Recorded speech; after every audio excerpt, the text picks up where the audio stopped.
जब तक तोड़ेंगे नहीं तब तक छोड़ेंगे। नमस्कार दोस्तों, आप सभी का स्वागत है एजुकेशन फंडा लाइव यूट्यूब चैनल पर। दोस्तों, हम जो अध्ययन कर रहे हैं वो सीरीज है हमारी पीटीईटी, बीएसटीसी, राजस्थान पुलिस और सभी प्रतियोगी परीक्षाओं के लिए जो उपयोगी प्रश्न हैं उनका हम अध्ययन करते हैं इस सीरीज में। जब तक तोड़ेंगे नहीं तब तक छोड़ेंगे नहीं। इसमें आज हमारा पार्ट संख्या 4 है। तो इससे पहले हमने 3 पार्ट के बारे में जाना था। अगर आपने वो वीडियो नहीं देखे हैं तो चैनल पे जाके जरूर देखिए, जिसमें हम जनरल नॉलेज यानी सामान्य ज्ञान, जीके से जुड़े हुए प्रश्नों पर अध्ययन करते हैं, जो कि आपकी सभी प्रतियोगी परीक्षाओं के लिए समान रूप से उपयोगी है, जिसमें पीटीईटी, बीएसटीसी, राजस्थान पुलिस ये मुख्यतः है। तो इन प्रश्नों के बारे में हम अध्ययन करते हैं।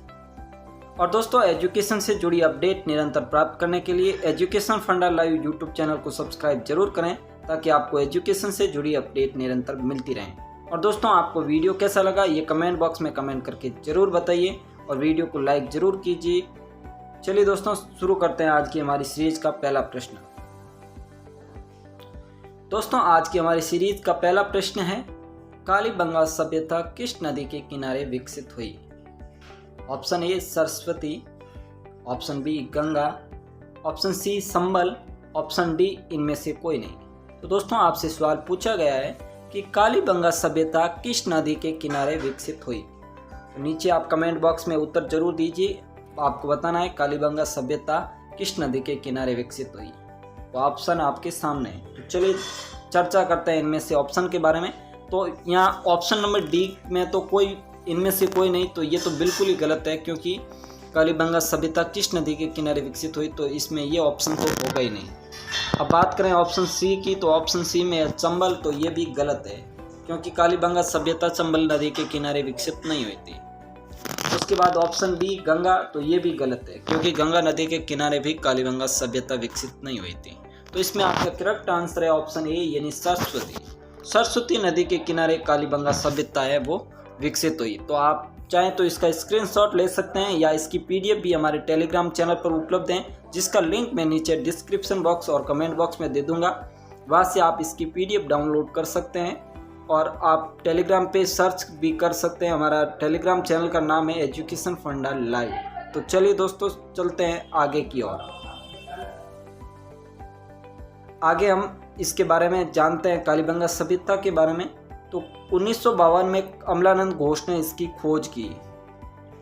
यानी कालीबंगा सभ्यता की खोज कब हुई? तो कालीबंगा सभ्यता की खोज 1952 में अमलानंद घोष ने इसकी खोज की। अब बात करते हैं इसके उत्खनन का। तो बी के थापर व बीबी लाल ने 1961 से 1969 में यहाँ उत्खनन का कार्य किया। कालीबंगा जो है सिंधु भाषा का शब्द है, जो काली प्लस बंगा यानी काले रंग की चूड़ियों से बना है। काली का अर्थ काले से और बंगा का अर्थ है चूड़ियों से, यानी कालीबंगा 2 शब्दों से मिलकर बना है। कालीबंगा, काली प्लस बंगा। कालीबंगा का अर्थ होता है काले रंग की चूड़ियाँ, और ये सिंधु भाषा का शब्द है। और बात करें इसके उत्खनन की, तो इसका उत्खनन बी के थापर व बीबी लाल ने 1961 से 1969 में किया था, और इसकी खोज अमलानंद घोष ने 1952 में की थी। तो ये इसके बारे में जो तथ्य थे उनसे आपको अवगत करवा दिया है। और यहाँ नीचे सब्सक्राइब वाला बटन दबा के चैनल को सब्सक्राइब जरूर कीजिए। चलिए दोस्तों, चलते हैं आज के हमारे अगले क्वेश्चन की ओर। दोस्तों, आज का हमारा क्वेश्चन नंबर 2 है, राज्य की कौन सी नदी यमुना में मिलती है? यहाँ पर यमुना 2 बार लिखा हुआ है, तो आप इसे एक बार ही माने, यानी राज्य की कौन सी नदी है जो यमुना में मिलती है? Option A Banganga, option B Jawai, option C Chambal, option D इनमें से कोई नहीं। तो दोस्तों, यहाँ पर आपको बताना है कि राज्य की कौन सी नदी यमुना में मिलती है। तो आपको कमेंट करके नीचे बताइए कौन सी नदी राज्य की जो है वो यमुना में मिलती है। आइए दोस्तों, इसके ऑप्शन पे चर्चा कर लेते हैं। तो इसमें से ऑप्शन डी का तो कोई सेंस ही नहीं है, यानी इनमें से कोई नहीं, ये तो बिल्कुल ही गलत है, ये तो हो ही नहीं सकता। उसके बाद ऑप्शन सी की बात करें तो चंबल भी नहीं गिरती है। उसके बाद ऑप्शन बी जवई भी जो है वो यमुना में नहीं गिरती है। उसके बाद केवल ऑप्शन बचा एक, यानी option A is correct answer, यानी बाणगंगा जो है वो यमुना नदी में जाकर मिलती है। तो इस ऑप्शन का आपके करेक्ट आंसर हो गया, इस क्वेश्चन का आपके करेक्ट आंसर हो गया ऑप्शन ए, यानी बाणगंगा जो है वो नदी यमुना में जाकर मिलती है। तो ये इसके अर्जुन की गंगा भी कहा जाता है, इसे बाणगंगा को अर्जुन की गंगा भी कहा जाता है। तो इस प्रकार से ये आपके इस क्वेश्चन का करेक्ट आंसर हो गया ऑप्शन ए, यानी बाणगंगा यमुना में जाकर मिलती है। चलिए दोस्तों, चलते हैं आज के हमारे अगले क्वेश्चन की ओर, यानी क्वेश्चन नंबर 3 की ओर।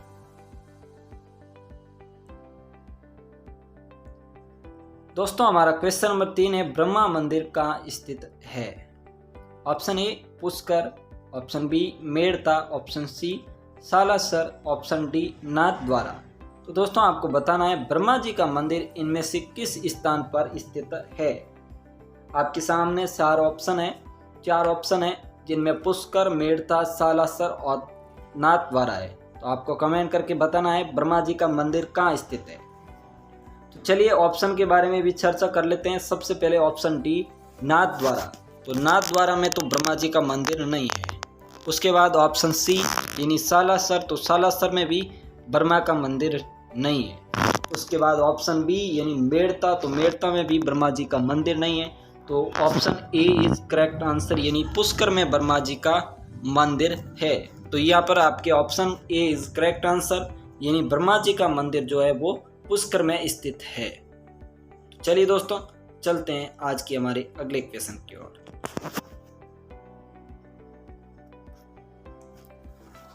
दोस्तों आज का हमारा क्वेश्चन नंबर 4 है, राज्य का कौन सा क्षेत्र डांग क्षेत्र के रूप में जाना जाता है? Option A Tonk Bhilwara, option B Karauli Dholpur, option C Barmer Jaisalmer, option D Jaipur Ajmer. तो दोस्तों यहाँ पर आपसे सवाल पूछा गया है कि राज्य का क्षेत्र कौन सा क्षेत्र डांग क्षेत्र के रूप में जाना जाता है। तो डांग क्षेत्र के रूप में कौन सा क्षेत्र जाना जाता है ये आपको बताना है। Option A Tonk Bhilwara, option B Karauli Dholpur, option C Barmer Jaisalmer, option D Jaipur Ajmer.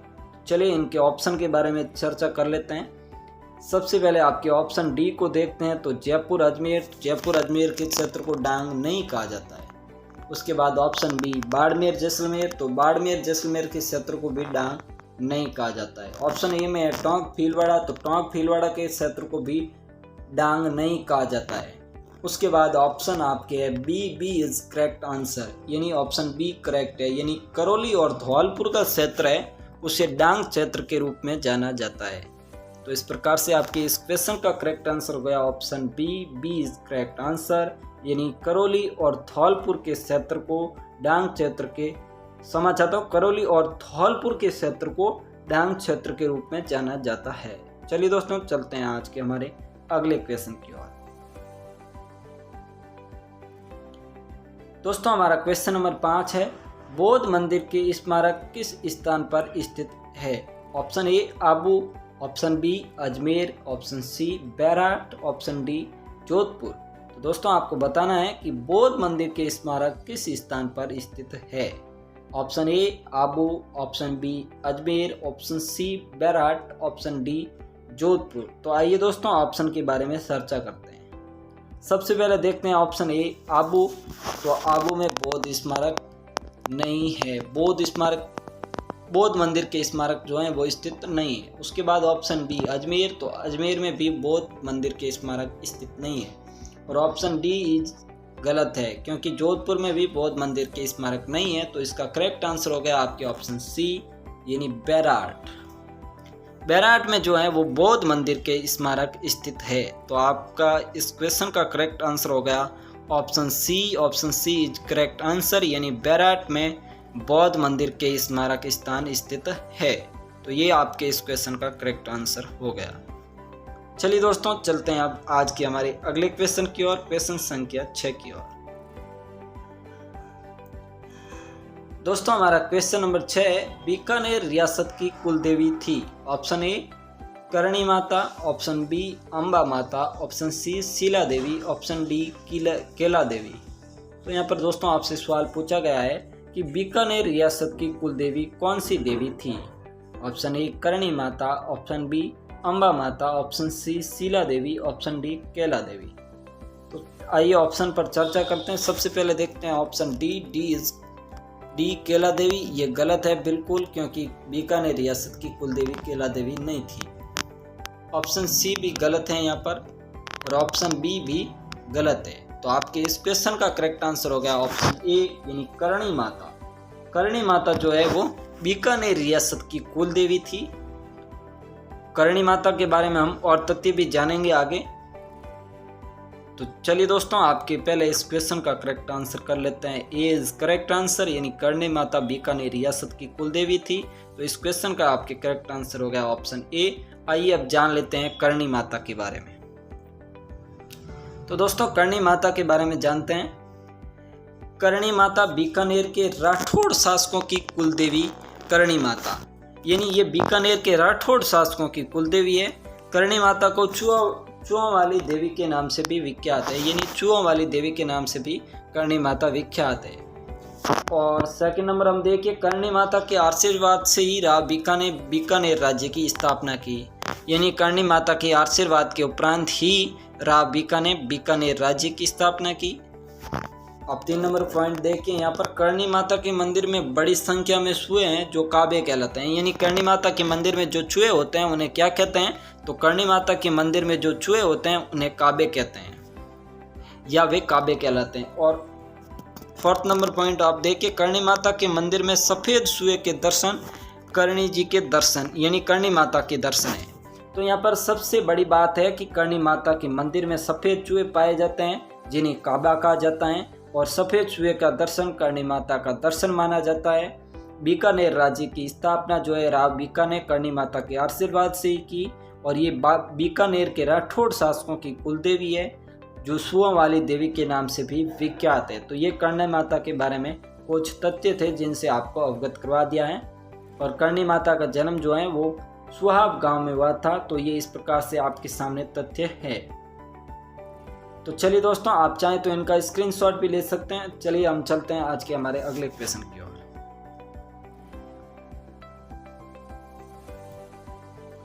दोस्तों, आज का हमारा अगला क्वेश्चन है क्वेश्चन नंबर 7। सहेलियों की बाड़ी स्थित है। Option A Jaipur, option B Chittorgarh, option C Udaipur, option D Nagaur.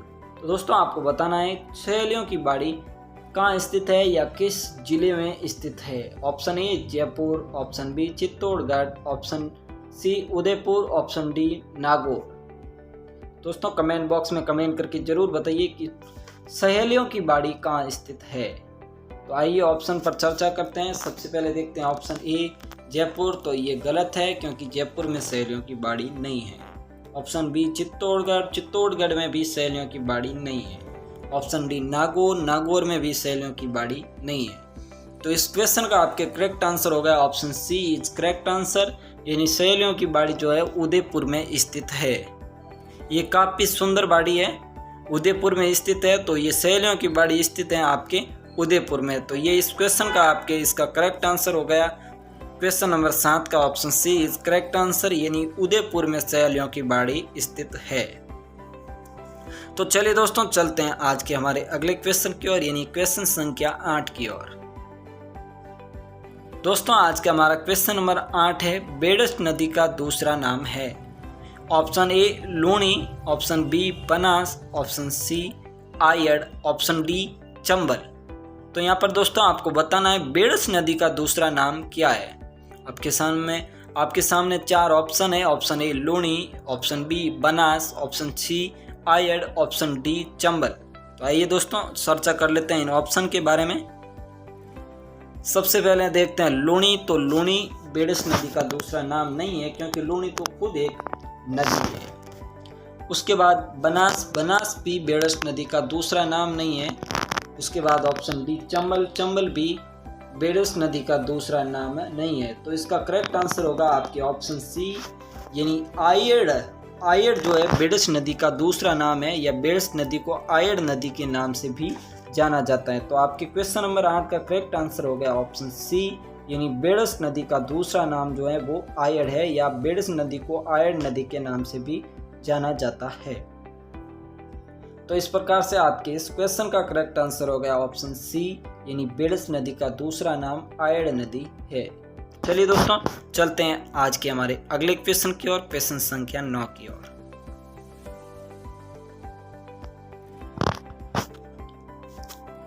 दोस्तों हमारा क्वेश्चन नंबर 9 है, प्रसिद्ध शीतला माता का मेला कहाँ भरता है? Option A Nokha, option B Merta, option C Tilwara, option D Sagsu.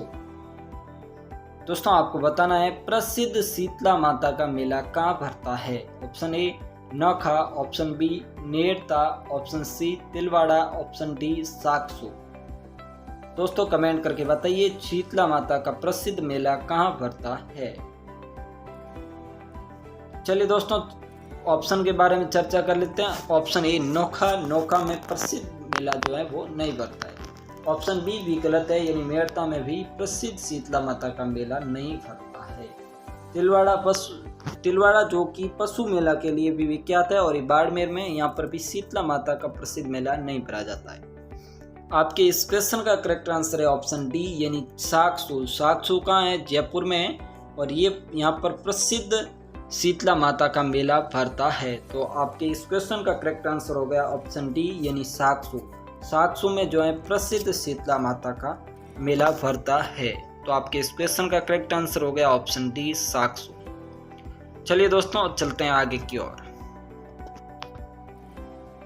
दोस्तों हमारा क्वेश्चन नंबर 10 है, राजस्थान के वर्तमान में राजस्व मंत्री कौन है? Option A Pratap Singh Khachariyawas, option B Ramlal Jat, option C Tikaram Jully, option D Bhanwar Singh Bhati. तो दोस्तों आपको बताना है कि राजस्थान के वर्तमान में राजस्व मंत्री कौन है। और ये क्वेश्चन आपके बहुत ही इंपॉर्टेंट क्वेश्चन है, क्योंकि करंट अफेयर से जुड़े हुए क्वेश्चनों में शामिल है। तो ये जरूर पूछा जा सकता है कि राजस्थान के वर्तमान में राजस्व मंत्री कौन है, क्योंकि कुछ समय पहले ही राजस्थान के मंत्रिमंडल में फेरबदल हुआ था, तो उसमें नए मंत्री कुछ बनाए गए हैं।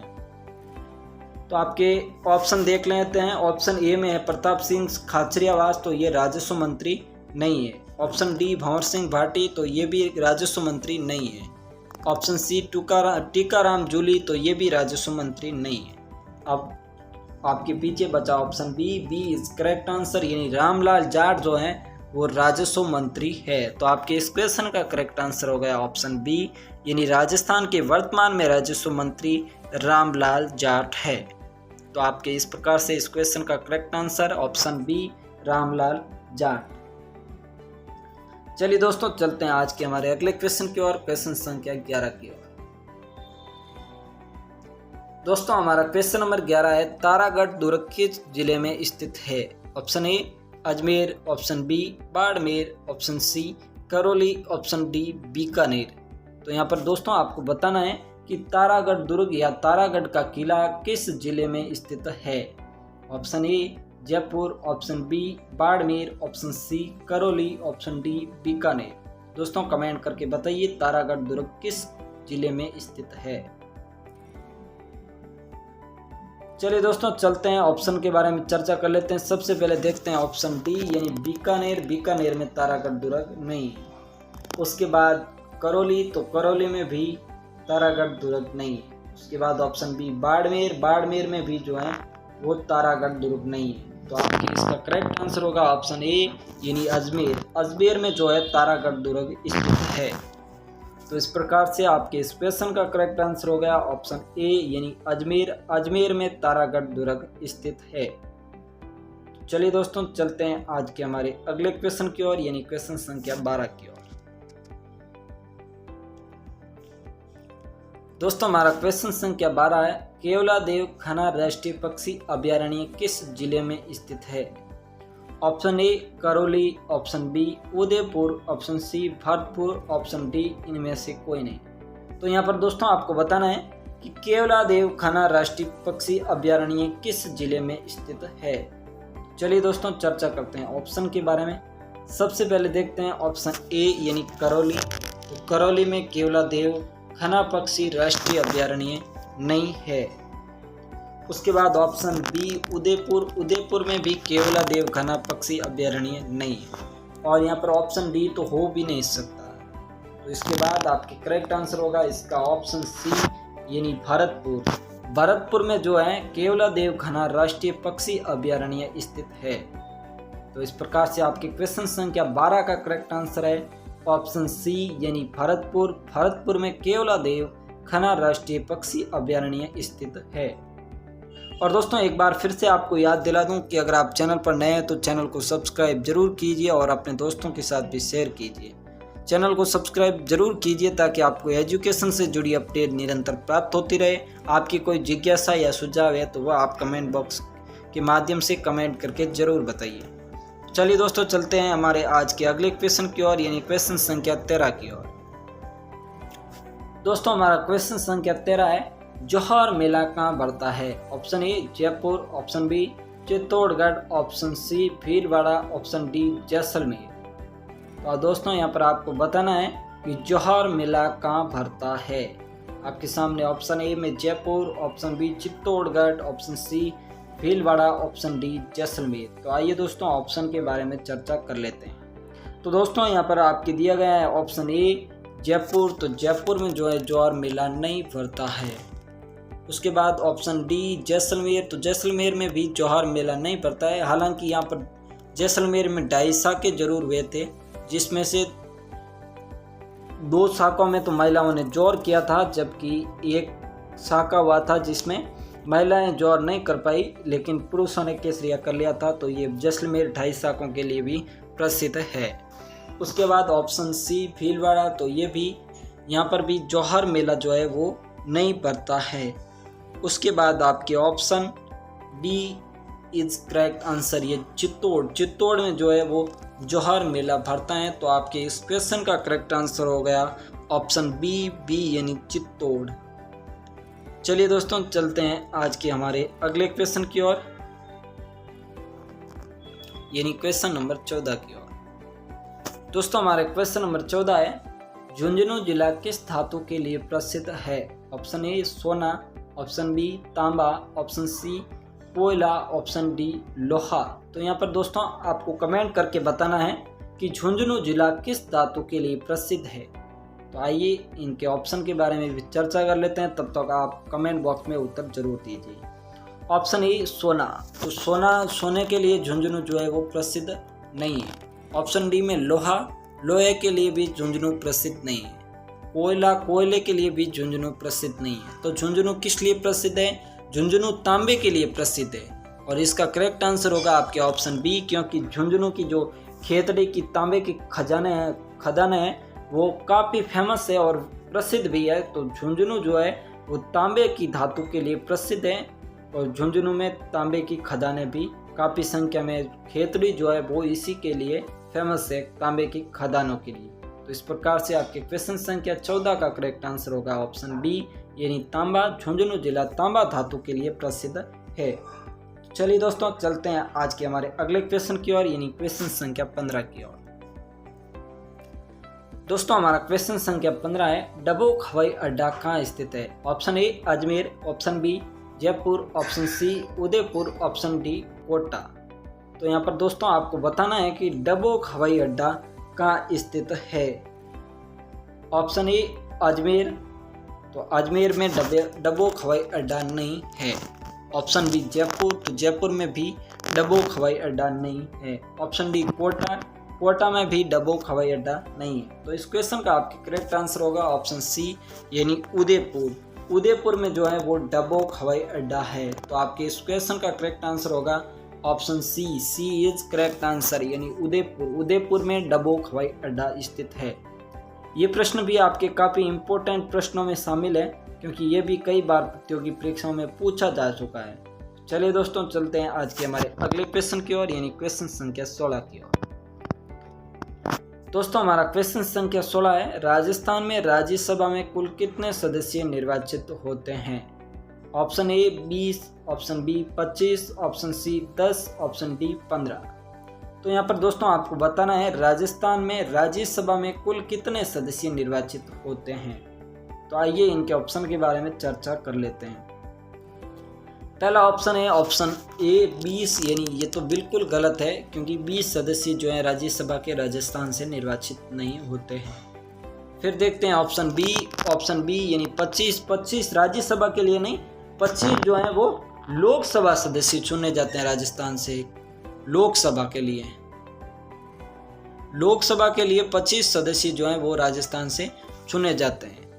Option C is correct answer, क्योंकि ऑप्शन सी यानी 10 सदस्य जो हैं वो राजस्थान से चुने जाते हैं राज्यसभा के लिए। तो इस क्वेश्चन का आपके correct answer option C is correct answer, यानी 10 सदस्य जो हैं वो राजस्थान से राज्यसभा में चुने जाते हैं या निर्वाचित होते हैं। तो इस प्रकार से आपके इस क्वेश्चन का correct answer option C is correct answer. कई बार प्रतियोगी परीक्षाओं में आपसे ये भी सवाल पूछा जा सकता है कि राजस्थान से लोकसभा और राज्यसभा में कुल कितने सदस्य निर्वाचित होते हैं, तो उसमें आपके करेक्ट आंसर आएगा 35, क्योंकि लोकसभा में 25 और राज्यसभा में 10 सदस्य निर्वाचित होते हैं। तो ऐसा भी सवाल कई बार आपके प्रतियोगी परीक्षाओं में पूछा जा चुका है। तो चलिए दोस्तों चलते हैं आज के हमारे अगले क्वेश्चन की ओर, यानी क्वेश्चन संख्या 17 की ओर। दोस्तों हमारा क्वेश्चन नंबर 17 है, मृग संरक्षण के लिए कौन सी जाति प्रसिद्ध है? Option A Rajput, option B Bishnoi, option C Gurjar, option D इनमें से कोई नहीं। तो यहाँ पर दोस्तों आपको काफ़ी इजी सवाल पूछा गया है।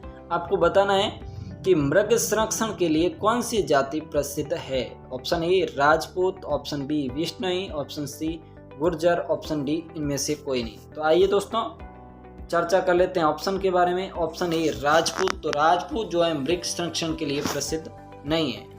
उसके बाद ऑप्शन बी विश्नोई, तो बिल्कुल विश्नोई जो है वो मृग संरक्षण के लिए प्रसिद्ध है। तो राजस्थान में कौन सी जाति जो है वो मृग संरक्षण के लिए प्रसिद्ध है? तो यहाँ पर आपके इसका option B is correct answer, यानी विश्नोई जाति जो है वो मृग संरक्षण के लिए प्रसिद्ध है। तो इस प्रकार से आपके इस क्वेश्चन का करेक्ट आंसर हो गया ऑप्शन बी, यानी विश्नोई जो है वो मृग संरक्षण के लिए प्रसिद्ध है।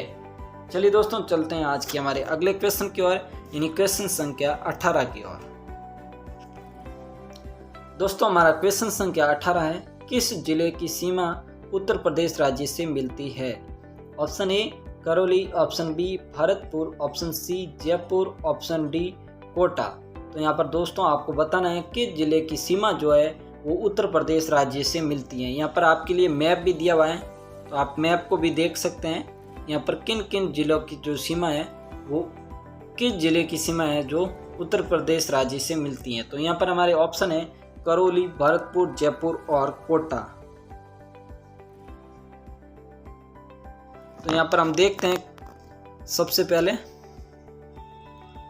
उत्तर प्रदेश। तो यहाँ पर आप देखिए उत्तर प्रदेश से जो है वो भरतपुर की सीमा लगती है। ये देखिए यहाँ पर उत्तर प्रदेश है और यहाँ पर ये भरतपुर।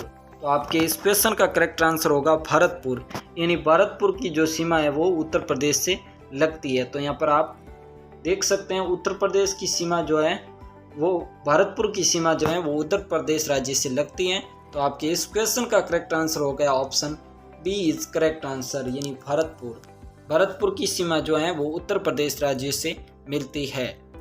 तो इसका आपके option B is correct answer, यानी आपके क्वेश्चन संख्या 18 का ऑप्शन बी करेक्ट है, यानी भरतपुर जिले की सीमा उत्तर प्रदेश राज्य से लगती है। चलिए दोस्तों चलते हैं आज के हमारे अगले क्वेश्चन की ओर, क्वेश्चन संख्या 19 की ओर। दोस्तों हमारा क्वेश्चन संख्या 19 है, नक्की झील कहाँ स्थित है? Option A Ajmer, option B Mount Abu, option C Bharatpur, option D Udaipur. तो दोस्तों यहाँ पर आपको बताना है नक्की झील कहाँ स्थित है, जिसके संबंध में ये भी कहा जाता है कि इस झील को देवताओं ने अपने नाखूनों से खोदकर बनाया था। चलिए दोस्तों ऑप्शन के बारे में चर्चा कर लेते हैं। सबसे पहले ऑप्शन ए अजमेर, तो अजमेर गलत है क्योंकि अजमेर में नक्की झील नहीं है। ऑप्शन बी माउंट आबू, तो बिल्कुल करेक्ट आंसर है आपके कि माउंट आबू में जो है वो नक्की झील स्थित है। तो आपके क्वेश्चन संख्या 19 का करेक्ट आंसर होगा ऑप्शन बी, यानी माउंट आबू में जो है वो नक्की झील स्थित है। तो चलिए दोस्तों चलते हैं हमारे आज के अगले क्वेश्चन की ओर, यानी क्वेश्चन संख्या 20 की ओर। दोस्तों क्वेश्चन संख्या 20 की ओर चलने से पहले देख लेते हैं नक्की झील के बारे में। तो दोस्तों मीठे पानी की ये झील जो राजस्थान की सबसे ऊंची झील है, यानी जो राजस्थान की सबसे अधिक ऊंचाई पर जो झील स्थित है उसमें नक्की झील शामिल है और ये सिरोही जिले में स्थित है। यानी नक्की झील कहाँ स्थित है? ये सिरोही जिले में स्थित है। और टॉर्ट रॉक व नन रॉक नक्की झील की मुख्य चट्टानें हैं। यानी दोस्तों टॉर्ट रॉक व नन रॉक नाम की दो मुख्य चट्टानें भी इस झील के पास स्थित है।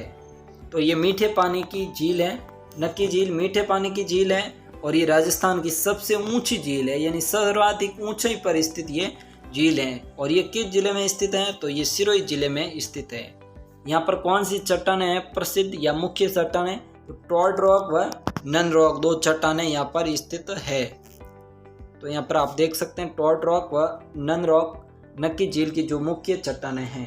और दोस्तों आपको एक बार फिर से याद दिला दूं, एजुकेशन से जुड़ी अपडेट निरंतर प्राप्त करने के लिए एजुकेशन फंडा लाइव यूट्यूब चैनल को सब्सक्राइब जरूर करें। तो चलिए दोस्तों चलते हैं आज के हमारे अगले क्वेश्चन की ओर, यानी क्वेश्चन संख्या 21 की ओर, क्षमा चाहता हूँ 20 की ओर। दोस्तों हमारा क्वेश्चन संख्या 20 है, गोगामेडी पशु मेला कहाँ बढ़ता है? Option A Shri Ganganagar, option B Hanumangarh, option C Churu, option D Nagaur. तो दोस्तों आपको यहाँ पर बताना है गोगामेडी पशु मेला कहाँ पड़ता है। तो आइए दोस्तों बात कर लेते हैं सबसे पहले इसके ऑप्शन की। तो सबसे पहले इनके ऑप्शन की अगर बात करें तो ऑप्शन ए में आपके गंगानगर। तो गंगानगर में जो है वो गोगामेडी पशु मेला है वो नहीं पड़ता है। ऑप्शन बी है आपके हनुमानगढ़। तो बिल्कुल इसका करेक्ट आंसर होगा ऑप्शन बी, यानी हनुमानगढ़ में जो है वो गोगामेडी पशु मेला है बढ़ता है। तो आपके इस क्वेश्चन का करेक्ट आंसर हो गया ऑप्शन बी, यानी हनुमानगढ़। तो इस क्वेश्चन का इस प्रकार से आपके correct answer option B, Hanumangarh में गोगामेडी पशु मेला भरता है। चलिए दोस्तों चलते हैं आज के हमारे अगले क्वेश्चन की ओर, क्वेश्चन संख्या 21 की ओर। दोस्तों हमारा क्वेश्चन नंबर 21 है, ख्वाजा मोइनुद्दीन चिश्ती की दरगाह स्थित है। ऑप्शन ए जयपुर में, ऑप्शन बी अजमेर में, ऑप्शन सी श्री गंगानगर में, ऑप्शन डी जैसलमेर। तो दोस्तों आपको यहाँ पर बताना है ख्वाजा मोइनुद्दीन चिश्ती की दरगाह कहाँ पर स्थित है? जयपुर में, अजमेर में, श्री गंगानगर में या जैसलमेर में। तो चलिए दोस्तों चर्चा करते हैं इसके ऑप्शन के बारे में। तो आपके ऑप्शन ए है जयपुर में। तो बिल्कुल नहीं, जयपुर में ख्वाजा मोइनुद्दीन चिश्ती की दरगाह स्थित नहीं है। आपके ऑप्शन बी अजमेर में। तो बिल्कुल ये करेक्ट आंसर है आपके, अजमेर में जो है वो ख्वाजा मोइनुद्दीन चिश्ती की दरगाह स्थित है। तो इस प्रकार से आपके इस क्वेश्चन का करेक्ट आंसर हो गया ऑप्शन बी, यानी अजमेर। अजमेर में ख्वाजा मोइनुद्दीन चिश्ती की दरगाह स्थित है और अजमेर को जो है वह राजस्थान के हरदे के नाम से भी जाना जाता है। तो चलिए दोस्तों चलते हैं आज के हमारे अगले क्वेश्चन की ओर, यानी क्वेश्चन संख्या 22 की ओर। दोस्तों हमारा क्वेश्चन संख्या 22 है, सरगासूली स्थित है। Option A Ajmer, option B Jodhpur, option C Karauli, option D Jaipur. तो दोस्तों यहाँ पर आपको बताना है कि सरगासूली कहाँ पर स्थित है, जयपुर में, करौली में, जोधपुर में या अजमेर में। तो आइए इसके ऑप्शन के बारे में चर्चा कर लेते हैं।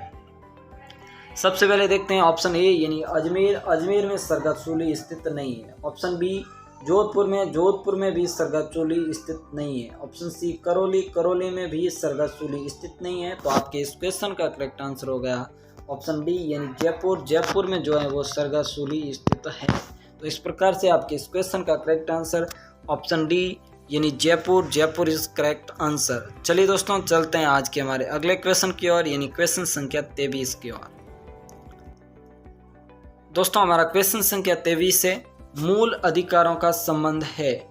ऑप्शन ए अनुच्छेद 1 से 4 में, ऑप्शन बी अनुच्छेद 5 से 11 में, ऑप्शन सी अनुच्छेद 12 से 35 में, ऑप्शन डी अनुच्छेद 36 से 51 में। यानी दोस्तों यहाँ पर आपको बताना है कि मूल अधिकारों का उल्लेख किस में है। तो दोस्तों सबसे पहले देखते हैं अनुच्छेद 1 से 4 ऑप्शन ए में। दोस्तों अनुच्छेद 1 से 4 में जो उल्लेख है वो है संघ और उसके राज्य क्षेत्र का। तो ये तो बिल्कुल भी नहीं है। तो यहाँ पर आपको बताना है मूल अधिकारों का संबंध या मूल अधिकारों का उल्लेख किस में है। तो यानी ऑप्शन ए तो गलत है, क्योंकि इसमें संघ और राज्य उसका क्षेत्र का उल्लेख है। अब बात करते हैं ऑप्शन बी की, यानी अनुच्छेद 5 से 11। तो अनुच्छेद 5 से 11 में नागरिकता का उल्लेख है। तो ये भी नहीं हो सकता, इसमें नागरिकता का उल्लेख है। तो ये तो बिल्कुल भी नहीं हो सकता। उसके बाद ऑप्शन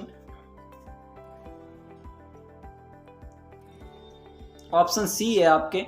ऑप्शन सी में है 12 से 35। तो बिल्कुल 12 से 35 में आपके जो है मूल अधिकारों का उल्लेख है। तो आपके इस क्वेश्चन का करेक्ट आंसर हो गया option C is correct answer, यानी 12 से अनुच्छेद 12 से 35 में जो है वो मूल अधिकारों का उल्लेख है। और ऑप्शन डी में क्या है, ऑप्शन डी है 36 से 51, जिसमें राज्य के नीति निर्देशक तत्वों का उल्लेख है।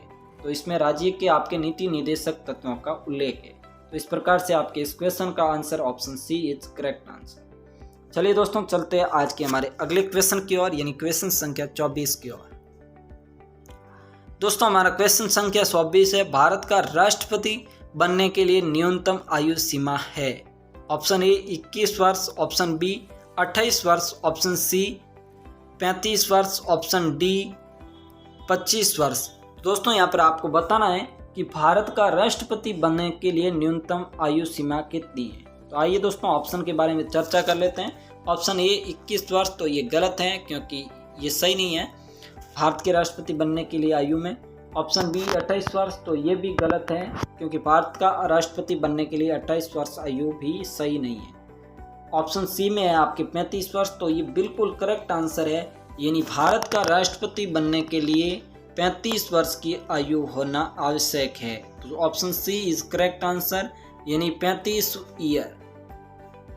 वर्ष की आयु होना जरूरी है। तो इसका आपके option C is correct answer, यानी 35 वर्ष की आयु होना आवश्यक है। चलिए दोस्तों, चलते हैं आज के हमारे अगले और अंतिम और लास्ट क्वेश्चन की ओर, क्वेश्चन संख्या 25 की ओर। और दोस्तों, आपका क्वेश्चन संख्या 25 है, गुलाम वंश की स्थापना किसके द्वारा की गई थी। Option A Genghis Khan, option B Qutbuddin Aibak, option C Iltutmish, option D Balban. तो यहाँ पर दोस्तों आपको बताना है गुलाम वंश की स्थापना इनमें से किन के द्वारा की गई। ऑप्शन ए चंगेज खान, तो ये गलत है क्योंकि चंगेज खान के द्वारा गुलाम वंश की स्थापना नहीं की गई। ऑप्शन बी है आपके कुतुबुद्दीन ऐबक, तो ये बिल्कुल करेक्ट आंसर है, यानी कुतुबुद्दीन ऐबक द्वारा आपके जो है वो गुलाम वंश की स्थापना की गई थी। तो ये इस क्वेश्चन का आपके करेक्ट आंसर है। तो दोस्तों, आज हमने इसमें पीटीटी, बीएसटीसी, राजस्थान पुलिस और सभी प्रतियोगी परीक्षाओं के लिए बहुत ही उपयोगी 25 प्रश्नों का अध्ययन इस वीडियो में किया। और दोस्तों, आपको ये वीडियो कैसा लगा, आपको कमेंट बॉक्स में कमेंट करके ज़रूर बताना है कि आपको ये वीडियो कैसा लगा।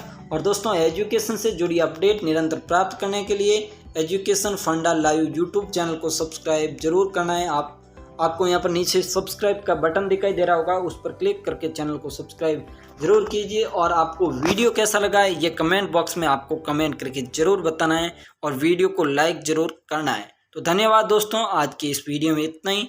हमारी फिर मुलाकात होगी एक नए वीडियो में, तब तक के लिए जय हिंद, जय भारत।